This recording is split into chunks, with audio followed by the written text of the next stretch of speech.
আসসালামু আলাইকুম। আশা করি সবাই ভালো আছেন। আল্লাহর রহমতে আমিও ভালো আছি। তো সকাল সকাল রান্না করে চলে আসলাম। এখানে আটা ময়দা নিছি, এখনো ঘুম থেকে কেউ উঠে নাই, তো আটাটা ময়দা রাখলাম। ওইদিকে রাইস কুকারে চাও বসাই দিছি। কালকের মুরগির তরকারি আছে, ওইটা দিয়ে নাস্তা সাইরা নিব। তো এখনো কেউ উঠে নাই কারণে আগেই আটাটা ময়দা রাখলাম। তো উঠলে যার যার পছন্দ অনুযায়ী নাস্তা দিব। কেউ পরোটা খাবে, কেউ সাদা রুটি খাবে।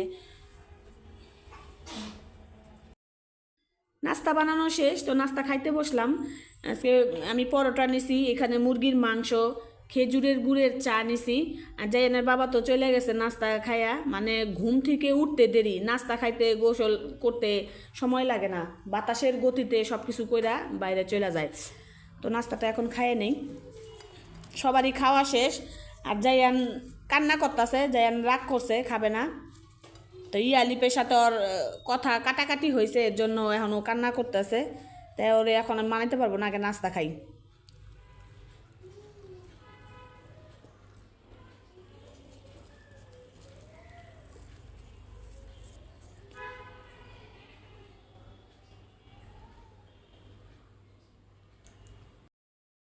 নাস্তা খাই এসে চলে আসলাম রান্নাঘরে। তো জায়ানের বাবা দুই ধরনের শাক আনছে, লাউ শাক আর পালং শাক। তো পালং শাক রেখে দিছি আর লাউ শাকটা কাইটা নিছি। আজকে লাউ শাক রান্না করব, আর আলু ভর্তা বানাবো, আর ডাল। তো আমি এখানে যে পেঁয়াজ, কাঁচামরিচ, রসুন কাইটা নিছি। আর রাইস কুকারের ডালটাও বসায় দিছি। তো ডালটা প্রায় হয়েই গেছে। ভাত বসাই দিলাম, সাথে আলুও সিদ্ধ দিয়ে দিলাম, একসাথে দুই কাজ করতেছি। ভাতও বসাই দিলাম আর রাইস কুকারে আলুটাও সিদ্ধ দিয়ে তাড়াতাড়ি হয়ে যাবে। তো কয়টা কাপড় চোপড় ভিজাইছি, এগুলি এখন ধুয়ে দিব। ডালটা হয়ে গেছে, তো ডালটা আমি এখন বাগার দিন দিচ্ছি। এখানে রসুন আর পাঁচফোড়ন দিছি, সাথে একটা শুকনো মরিচও দিয়ে দিছি। তো ডালটা বাগার দিয়ে নিই।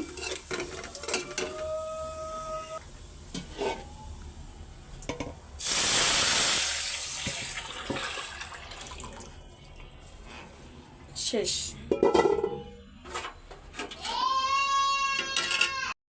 আলু ভর্তার জন্য শুকনো মরিচ আর পেঁয়াজ ভাইজা নেই। তো আজকে পেঁয়াজ ভাইজা তারপরে ভর্তা বানাবো। কাঁচা পেঁয়াজটা তো অনেকেই খাই, তো আজকে পেঁয়াজ বেরেস্তা করে তারপর আলু ভর্তা বানাবো। তো শুকনো মরিচটা আগে ভাইজা নেই।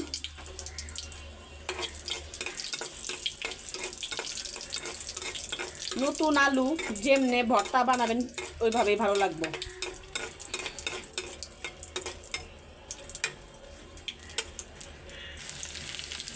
পেঁয়াজটাও ভাজতে দিয়ে দিলাম। তো পেঁয়াজটা একদম লাল লাল করে ভাজবো বেরেস্তার মতো। আলু ভর্তাটা বানাই নেই, তো এই যে আলু সিদ্ধ হয়ে গেছে, তো এই একটা গ্লাসের সাহায্যে আমি এখন চটকায় নিতেছি। আর এই যে পেঁয়াজ বেরেস্তা করে রাখছি, শুকনা মরিচ, এগুলি দিয়ে এখন ভর্তাটা বানাই নিব। গরম গরম চটকাইলে আরও বেশি ভালো, ঠান্ডা হয়ে গেলে শক্ত হয়ে যায়, চটকাইতেও কষ্ট। শাকটা ভাইজা নিমু, শাক সিদ্ধ হয়ে গেছে, তো আমি এখানে পানিটা ঝরা দিয়ে রাখছি ছাঁকনির মধ্যে। আর শাকের জন্য এখানে পেঁয়াজ, রসুন, আদা, কাঁচামরিচ এগুলি এখন সব কাটাকাটি করে নিছি। তো এই যে তেল গরম হয়ে গেছে, তো শাকটা ভাইজা নেই। তো আমি যখনই লাউ শাক রান্না করি, লাউ শাকের মধ্যে আমি বেশি করে একটু আদা দেই।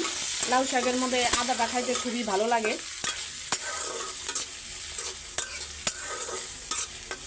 লাউ শাকের মজাটাই হয়েছে আদা।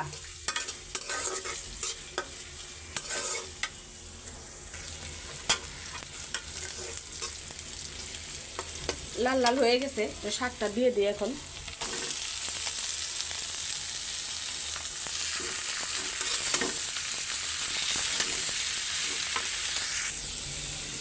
শাক ভাজা শেষ, তো আমি এখন নামাই নিব।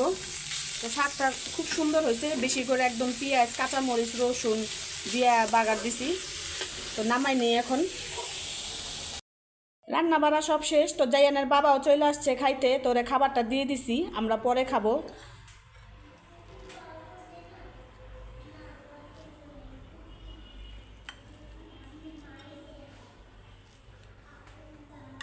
সেই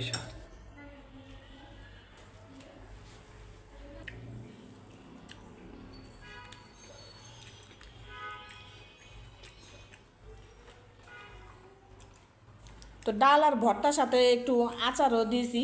তো ডালের সাথে তো আচারটা খুব ভালো যায়, এ কারণে সবসময় টেবিলে আমি একটা আচারের বয়ম রাখি।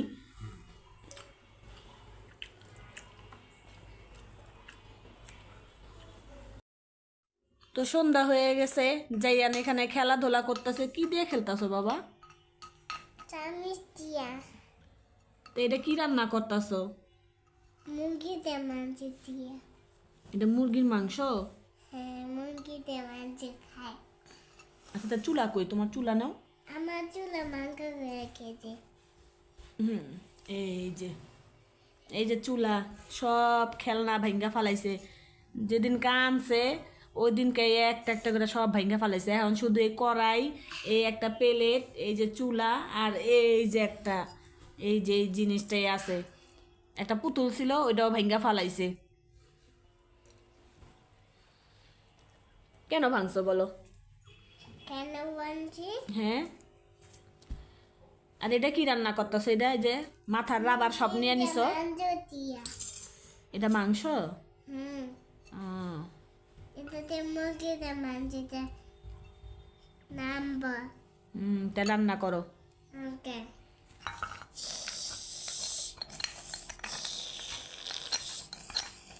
আবার মুখ দিয়া ঝাঁঝের শব্দ বাইর করতেছে।